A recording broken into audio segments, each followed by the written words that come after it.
Pirmais iespējas par amatu, kāda ir pienākuma, materiāli, produkti? Nu, par amatu tas ir, es atsīts jāsaka, diezgan nopietns, precīzs darbs, tu nevar strādāt, tā ir neesi nekāda praksa pirms tam iegūst vai kā, es sāku strādāt, tieši tā kā praksē iegāju, bet pēc tam, pienākumi arī vairāk augu uz augšu. Tā kā sākumā es biju tur mazliet paliks, pienes to, palīdz, tad arī, protams, attiecīgi atalgojums bija par to, bet beigās jau paaugstinoties amatam un atbildībai, paaugstinājās arī vispārējās attieksme pret tevi un tā, protams, tur sākumā. Kādas prasmes amatam tādas ir nepieciešamas, lai būtu ļoti labs meistars? Jāzina, diezgan lielā mērā jāzina ļoti daudz par šo koku, par to, kāda viņam ir uzglabāšana par koku, tā koku uzglabāšana, piemēram, tā pati ciršana, piemēram, ka jācer koks ir ziemas mēnesī, ziemā vecā mēnesī, ka nevar, piemēram, tur vasaras vidū ņemt un cirst koku. Tad viņam ir jānoturās.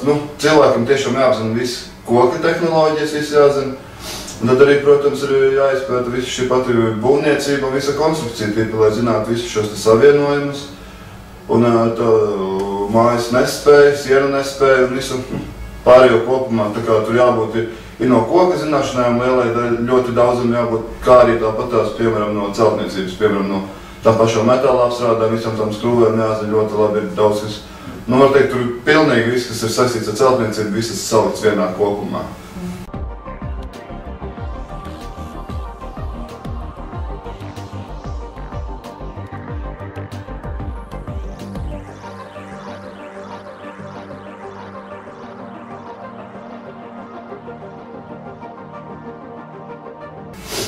Kāda ir tā tipiskā darba diena? Sākums, pirmie pienākumi, sagatavošanās? Ar visu sanākšanu kopā, visi kolēģi, meistari, nemeistari, kas ir mums galvenais meistars, tad ir tā kā palīgs un tad ir tā kā trešie, trīs cilvēki vienā grupā, strādā vienā darbā. Sanāk kopā, atceram kārtējo reizi, izskatām visus tos projektus no rīta, visus tos schēmu, skicas, visu pārējo. To izskatām un tad sagatavoja darbarīgus, saliek darbarīgus tādā secībā, kādas viņus vajag apmēram. Uzpilda tur zāģi uzpilda, visu sagatavo vidi, satīra, sagādā materiālus, bāļķi ieved iekšā, noliek tādā secībā, kādas viņus vajadzēs, piemēram.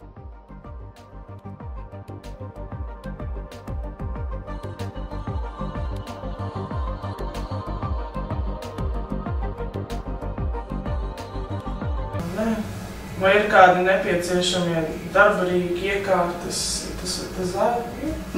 Darbarīgi ļoti daudz. Piemēram, jau pie pašas tāda materiāla sagatavošana, jo tas pats zāļis ir vajadzīgs.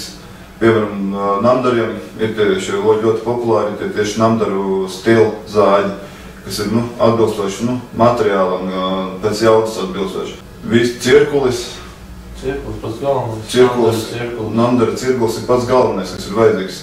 Jo tādus šos cirvis nopirkt, man liekas, nav iespējams tā, Ļoti grūti. Latvijā viņi tiešām nav pieejami, tas ir vairāk vai Skandināvijā viņi ir veidot, vai arī tieši no Amerikas viņi nāk.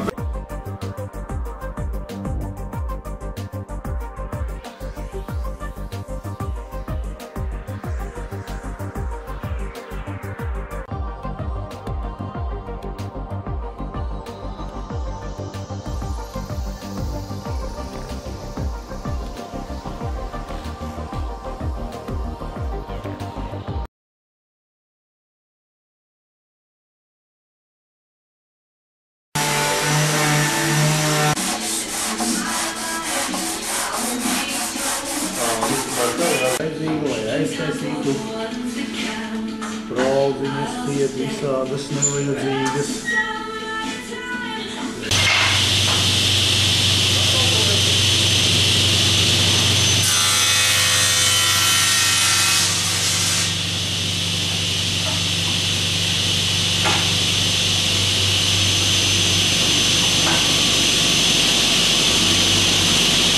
Šeit tāds izskatās jau pasties, ja? Šeit rēņas liekās iekšā. Šitiem nāk slēdzene. Tā, viņas es tagad slīpēju. Visam vietās nāk stīkli, fiksēs iekšā stīkli. Un vēlāk uzliks tāds rāms. Šitādā veidā.